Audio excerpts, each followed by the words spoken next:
So I posted a video of the puppet show from our second lesson, which was the birth of John the Baptist, but I realized that there's not a lot of context there to go on. So I wanted to show you what else we would be doing in that lesson and how this relates to what we studied previously. So due to time constraints and forgetting to bring them, we didn't actually do the craft or worksheet from our first story at the first lesson. But this actually makes a nice review because we can do it at our second lesson. That story, if you remember, we looked at sort of a three-part story of the Old Testament, and we looked at a pattern that God sets up for us. Of people that start at home and then go into exile and then return home. And we asked what's missing in the first part of the story. So this is for them to fill in some more blank places in the story. My kids are 2 to 6 years old, and so I've made this very easy for them by making different shapes. So they would get one of these shapes at a time.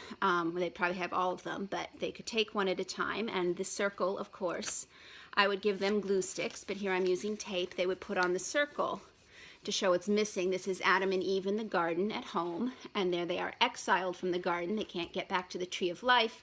And this was actually the blank place in our story, the return home that we said we would get to in the New Testament. Down here we have Abraham and his family in the Promised Land. They only have a cave that they own there, but that's their home. Then they're in exile of a sort down in Egypt, and then we get the other square piece. And this shows the people in the Promised Land finally after Moses had led them back and Joshua has conquered the Promised Land. And they have a city and a king and a temple. So that's a pretty good home. And in the third part of our story, we had the people starting out in their home. Unfortunately, you see this was a golden calf they were worshiping. And we can see at the end they get back home. What's missing this time is what happens in the middle on our triangle. And that is the people in the Babylonian exile. These bricks represent their buildings and temple that are destroyed. Here are the people looking sad, and they've hung their harp up on the tree because they don't want to sing for their captors. So the whole point of this lesson was that God gives us a pattern: home, exile, home, happy, sad, happy.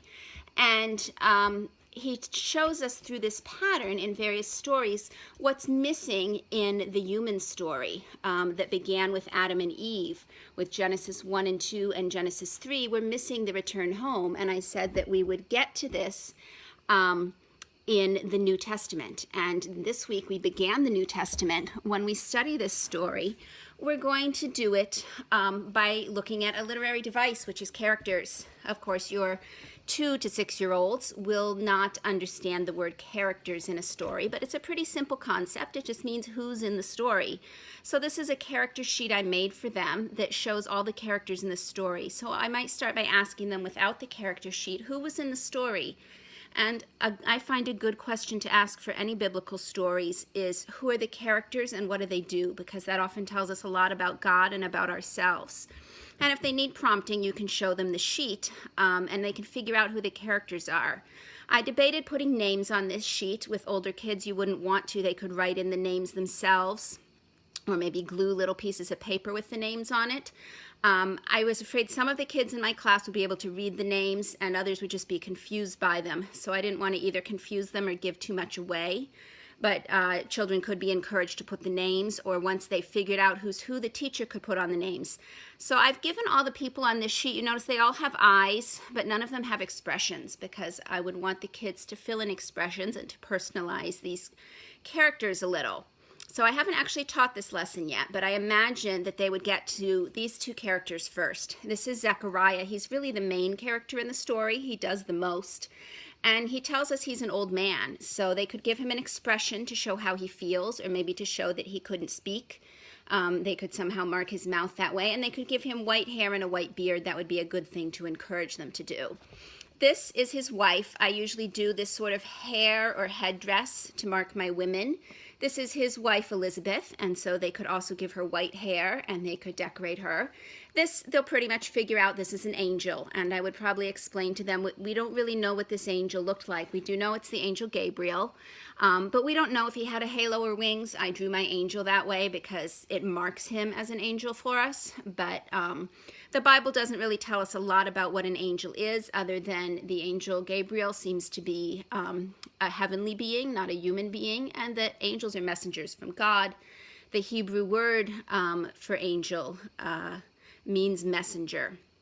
This is a group of people, and I think they'll be able to figure this out. This is the fellow priests or the friends.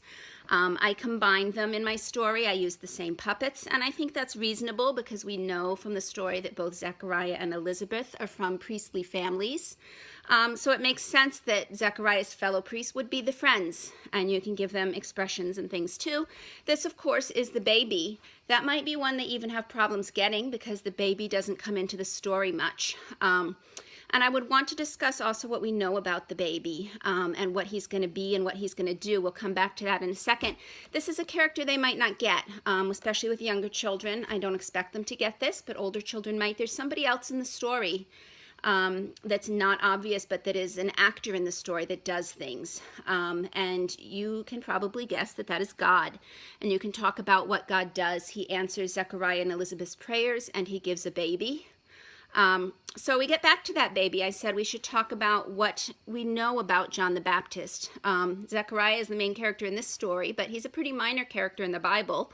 John the Baptist is a little more important, and actually here is where we get back to last week's lesson, because we said we are talking about the transition from the Old to the New Testament, and John the Baptist is a big part of that. He's really the last of the prophets that came before Jesus. And the angel in the story told Zechariah that John would point to his Savior, would point to the salvation. So John is kind of has one foot in each testament. He's very much an Old Testament prophet, but he occurs in the New Testament.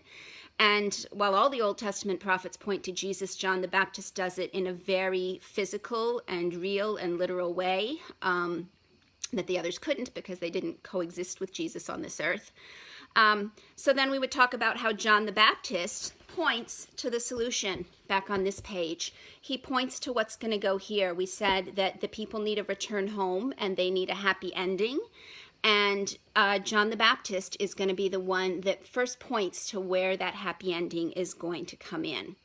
One last thought is, especially if you have kids in my class, you're probably not going to see these pages come home. This year we're putting all these pages in a notebook so that they will have the stories in order that they have studied, and they can look back through it at the end of the year. And I'm hoping these pictures are enough reminder to them that they can remember the stories when they see the pictures and that they can tell the stories, because that's really our goal here, is for them to just have a prompt to their memory that they can tell the stories, and those will keep them fresh in their mind. And so that is really the lesson part of the second lesson. You can tell we're pretty informal and low-key here, cheap supplies and nothing too fancy, which you could probably guess from the puppet show. But next week, we will be doing the birth of Jesus. And so we'll look forward to that, and we'll see you next week.